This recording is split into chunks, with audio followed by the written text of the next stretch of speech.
할렐루야. 1월 22일 오늘 우리에게 주시는 말씀 함께 나누겠습니다. 마가복음 8장 14절부터 26절, 마가복음 8장 14절부터 26절까지의 말씀입니다. 우리 함께 한 목소리로 읽겠습니다. 제자들이 떡 가져오기를 잊었음에 배에 떡 한 개밖에 그들에게 없더라.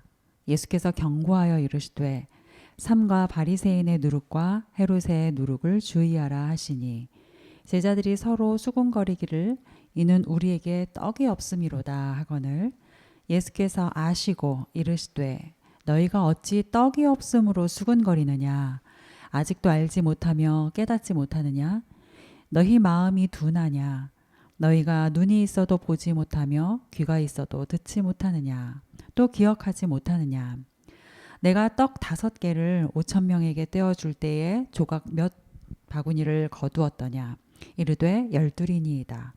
또 7개를 4,000명에게 떼어줄 때에 조각 몇 광주리를 거두었더냐 이르되 7이니이다. 이르시되 아직도 깨닫지 못하느냐 하시니라. 베세다의 이름에 사람들이 맹인 한 사람을 데리고 예수께 나와 손 대시기를 구하거늘 예수께서 맹인의 손을 붙잡으시고 마을 밖으로 데리고 나가사 눈에 침을 뱉으시며 그에게 안수하시고 무엇이 보이느냐 물으시니 쳐다보며 이르되 사람들이 보이나이다. 나무 같은 것들이 걸어가는 것을 보나이다 하거늘 이에 그 눈에 다시 안수하심에 그가 주목하여 보더니 나아서 모든 것을 밝히 보는지라. 예수께서 그 사람을 집으로 보내시며 이르시되 마을에는 들어가지 말라 하시니라. 오늘 우리에게 주시는 말씀입니다.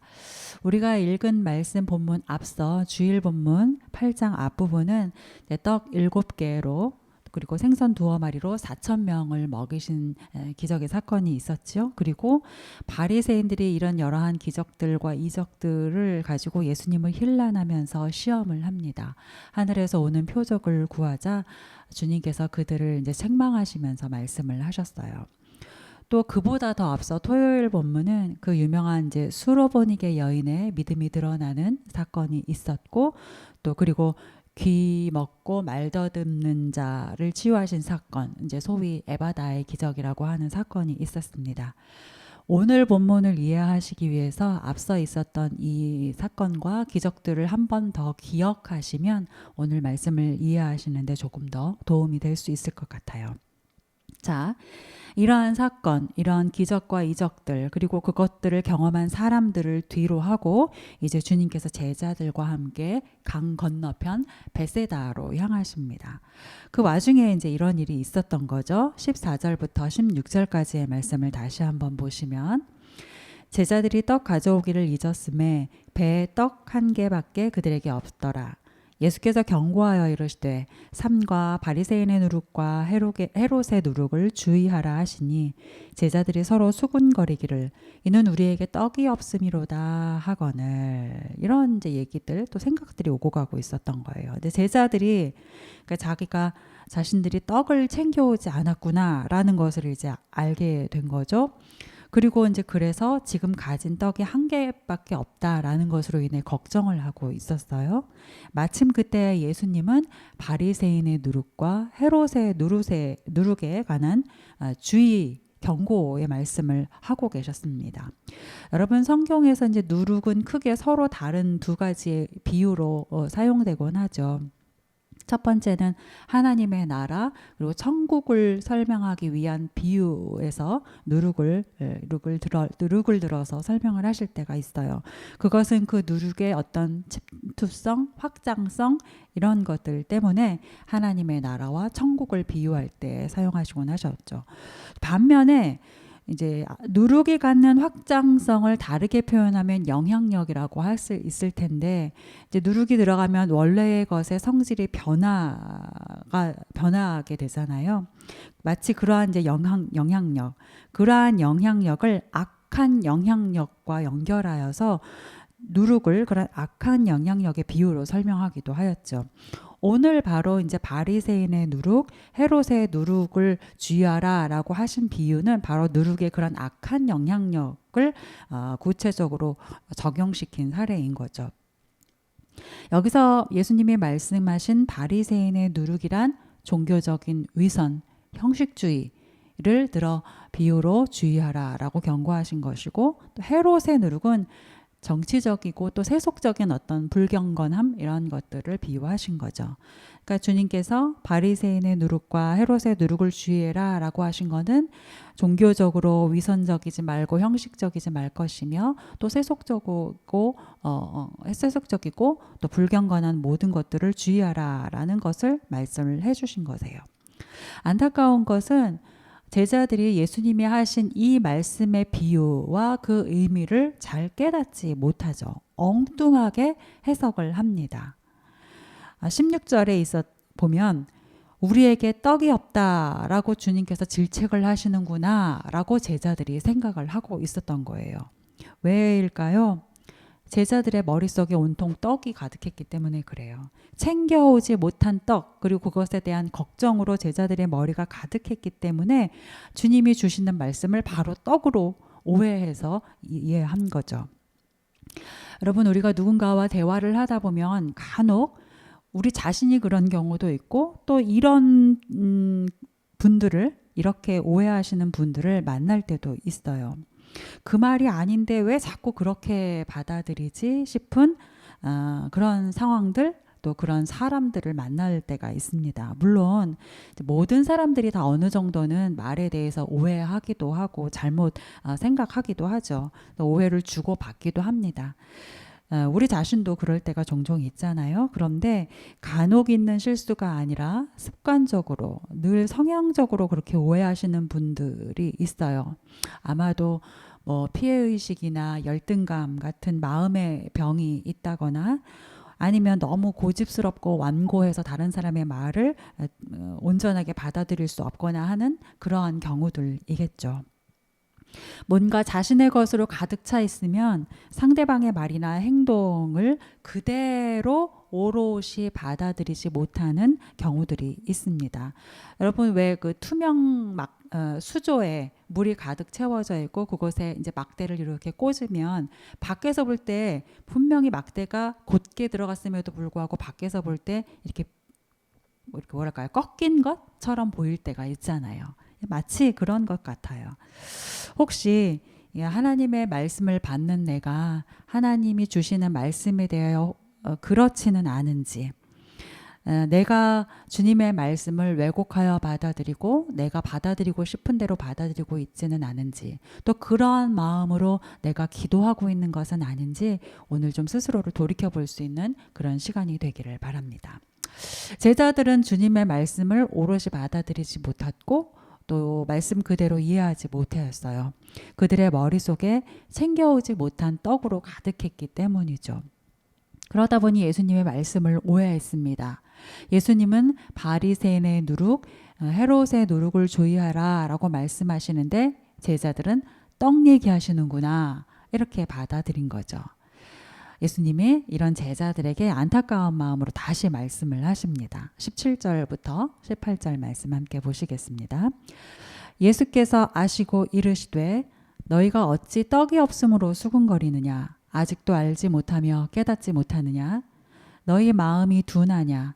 너희가 눈이 있어도 보지 못하며 귀가 있어도 듣지 못하느냐. 또 기억하지 못하느냐. 그러니까 예수님이 지금 이렇게 말씀하시는 거예요. 너희는 지금 떡 이야기를 수건대고 있는데 내가 지금 그 떡 이야기를 하고 있는 것이 아니다. 왜 그것을 알지 못하고 깨닫지 못하느냐? 왜 마음이 그리 둔하냐? 라고 지금 안타까운 마음에 책망을 하시는 거죠. 여러분, 알지 못하다, 깨닫지 못하다, 마음이 둔하다, 사실 모두 다 같은 말이에요. 예수님이 지금 같은 말을 3번 반복하고 계신 겁니다. 왜요? 너무 답답하고 너무 안타까우시기 때문이죠. 그러면서 18절, 너희가 눈이 있어도 보지 못하고 귀가 있어도 듣지 못하고 기억하지도 못한다 라고 말씀하세요. 그러니까 내 앞에서 하나님의 역사가 분명히 일어났음에도 불구하고 왜 그것을 감각하지 못하느냐. 그러니까 눈이 있어도 보지 못하고 귀가 있어도 듣지 못한다라는 것은 감각기관이 그 역할을 온전하게 하지 못하고 있는 거잖아요. 그러니까 하나님의 분명한 역사가 바로 앞에서 실존하고 있음에도 왜 너희가 그것을 감각하지 못하느냐, 즉 깨닫지 못하는 것이냐라고 물으시는 거죠. 여러분, 예전에는 겨울철에 자주 일어나는 사고 중에 하나가 일산화탄소 중독이었어요. 얼마 전에도 보니까 캠핑하시는 분들이 이런 일산화탄소 중독 사건을 겪는 경우들이 있다고 이제 뉴스에서 나올 때가 있더라고요. 여러분이 일산화탄소 중독이 무서운 이유가 뭐겠습니까? 일산화탄소라는 것이 만연해도 무색무취 무미하기 때문에 우리가 깨닫지 못하는 거잖아요. 그걸 느끼지 못하기 때문에 무서운 거잖아요. 방 안에 가득 차도 그것을 느끼지 못해요. 깨닫지 못해요. 그래서 위독한 상황에 이르게 되는 것이죠. 눈이 있어도 보지 못하고 귀가 있어도 듣지 못한다라는 것은 바로 이것과 같다라는 것이죠. 또한 기억하지 못한다라고 책망하셨어요.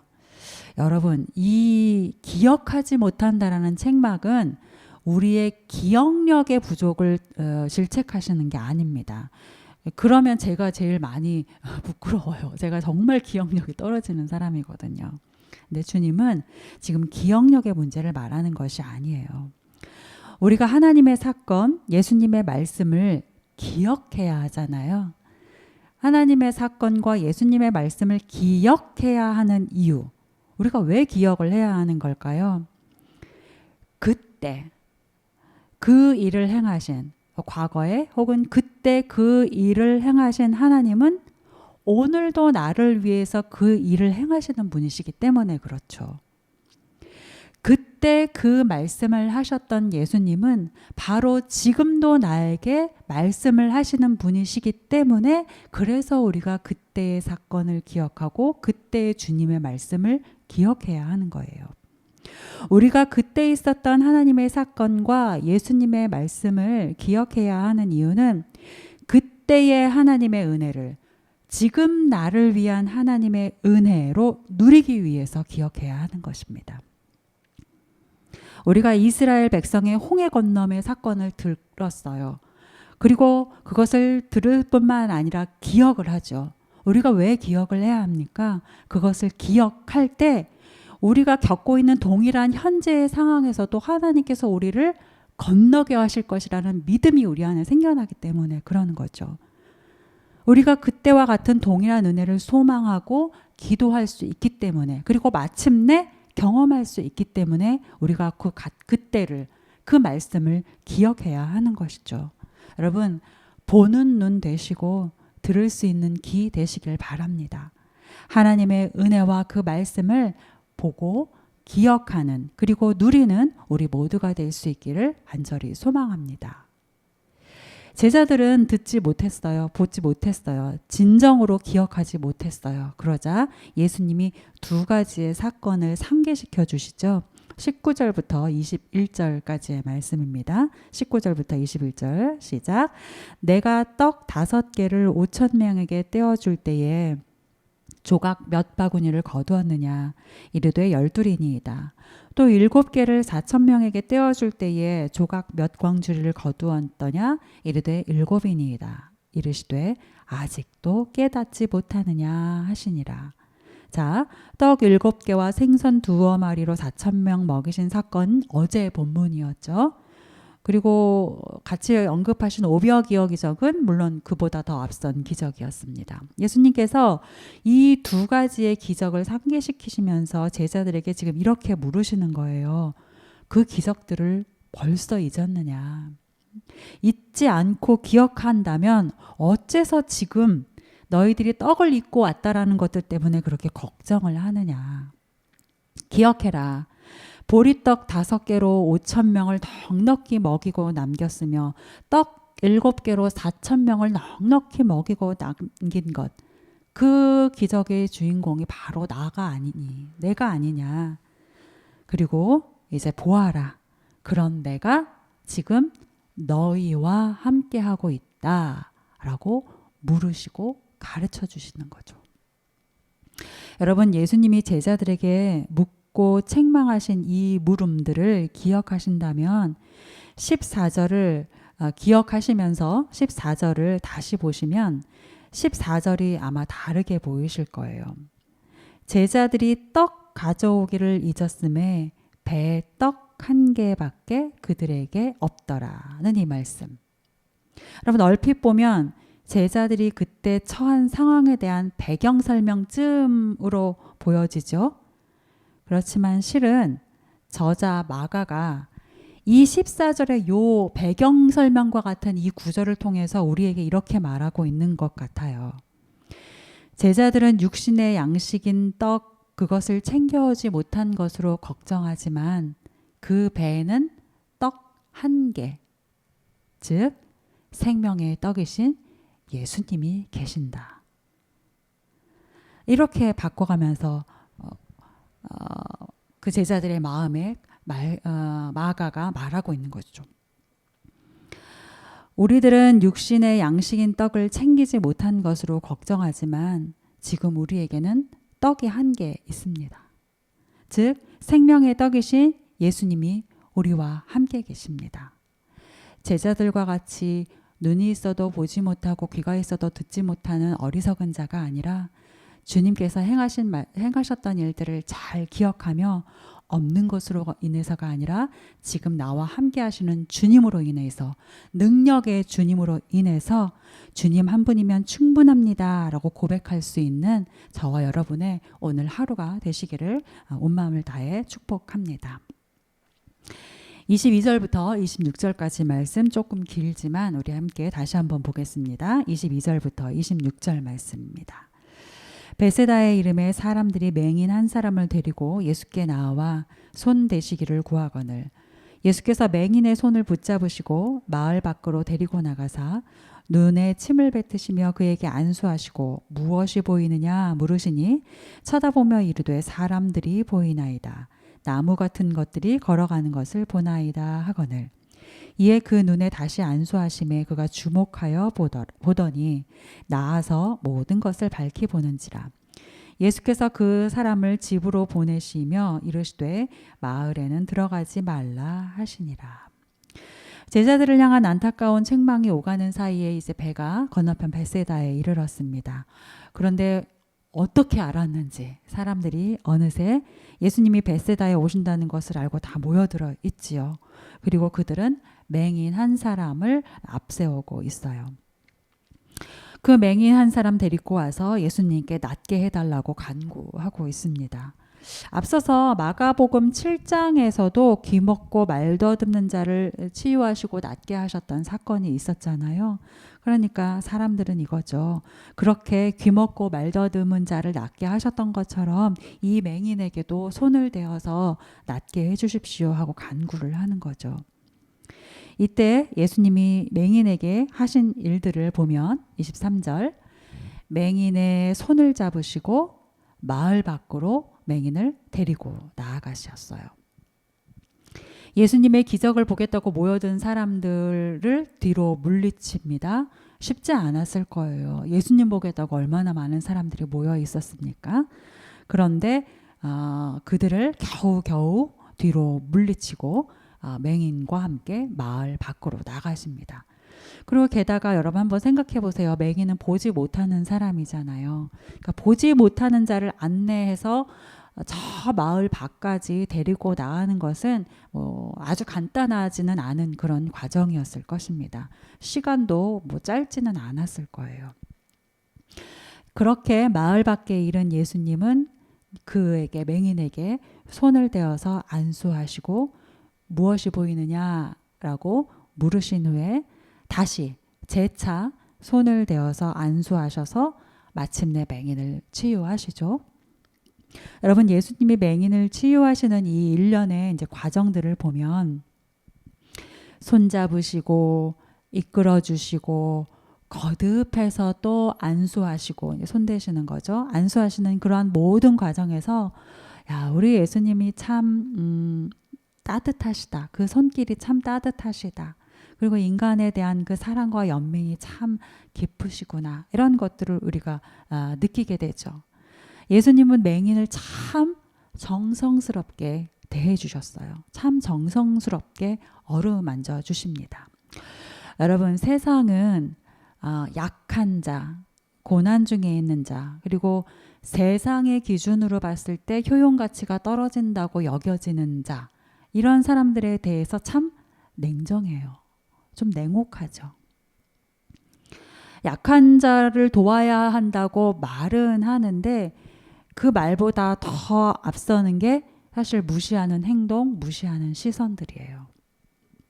세상은 효용 가치가 떨어진다라고 여겨지는 사람, 그 사람도 사람이다라고 하면서 인권을 얘기를 하지만 그런데 정말 철저하게 그들을 루저로 치부하고 흙수저라고 비하하기도 하죠. 사랑하는 여러분, 주님의 마음과 주님의 그 인정 어린 손길을 닮을 수 있는 저와 여러분이 되기를 바랍니다. 내가 약할 때 나를 더욱 귀히 여겨주셨던 주님, 그 주님을 닮는 우리가 되기를 바라요. 내가 고난 중에 있을 때 수고하고 무거운 짐을 나에게 맡겨라 라고 친히 말씀하셨던 주님, 그 주님처럼 오늘 누군가의 짐을 조금이나마, 무거운 그 짐에 조금이나마 함께 나눠질 수 있는 우리가 되기를 바랍니다. 그리고 무엇보다 사람을 또 세상의 효용 가치로 판단하려고 하는 세상의 시선으로부터 좀 우리가 벗어나서 사람을 하나님의 사랑하는 자녀로 볼 수 있는 저와 여러분의 오늘 하루가 될 수 있기를 소망합니다. 예수님께서 맹인을 그렇게 사랑의 손길로 어루만져 주셨어요. 그러면서 마침내 치유해 주시죠. 그리고 이 치유의 기적을 여러분 이제 자세히 좀 들여다보시면 앞서 있는 마가복음 7장 31절에서 37절에 있는 기적, 그러니까 귀 먹고 말 더듬는 그런 사람을 치유하신 에바다의 기적 사건과 매우 유사해요. 본문 22절에는 도착했을 때 사람들이 치유를 간구하면서 예수님을 맞이하죠. 동일한 말씀이 7장 31절부터 32절이거든요. 또 23절에 예수님이 치유를 위해서 무리와 멀리 떨어져서 치유 행위를 행하시는데 7장에서도 그래요. 24절부터 25절 그리고 7장에 있는 7장 34절에서는 있는 말씀도 계속되는 치유와 선포가 이루어지는 모든 과정이 동일하고요. 25절 완전히 치유가 완성된 결과도 또한 그렇습니다. 26절과 7장 36절 모두 이 일을 마무리하고 난 후에 아무에게도 말하지 말아라 라고 하시는 예수님의 말씀, 그 경고마저도 너무나 비슷하고 유사합니다. 여러분, 이렇게 구조는 완벽하게 동일해요. 단 하나 내용상의 차이가 하나 있는데 7장의 에바다 기적은 단번에 치유 사건이 일어났어요. 반면에 오늘 맹인의 치유는 두 차례에 걸쳐서 이루어져요. 두 차례에 걸쳐서 안수가 진행되고 그리고 난 후에야 치유가 완성이 되죠. 두 사건이 매우 구조적으로 구성상으로 동일한데 이 내용 딱 하나가 달라요. 간혹 질문하시는 분들이 계세요. 왜 예수님이 여기에서만 두 번에 걸쳐서 치유하신 겁니까? 예수님 이날 컨디션이 좀 아니셨던 겁니까? 질문하시는 분들 계세요. 저도 처음에 성경 읽을 때는 이게 되게 궁금하기도 했었던 것 같아요. 아마도 여러분 이 부분은 앞서서 나누었던 우리가 지금 오늘 말씀에서 앞서서 나누었던 14절부터 21절의 상황과 좀 연결해서 우리가 이해하는 것이 맞을 것 같습니다. 여러분, 맹인이 치유받기 위해 예수님 앞에 나왔어요. 예수님은 맹인을 치유하시기 위해서 사람들을 물리치시고 마을 밖으로 나가셨습니다.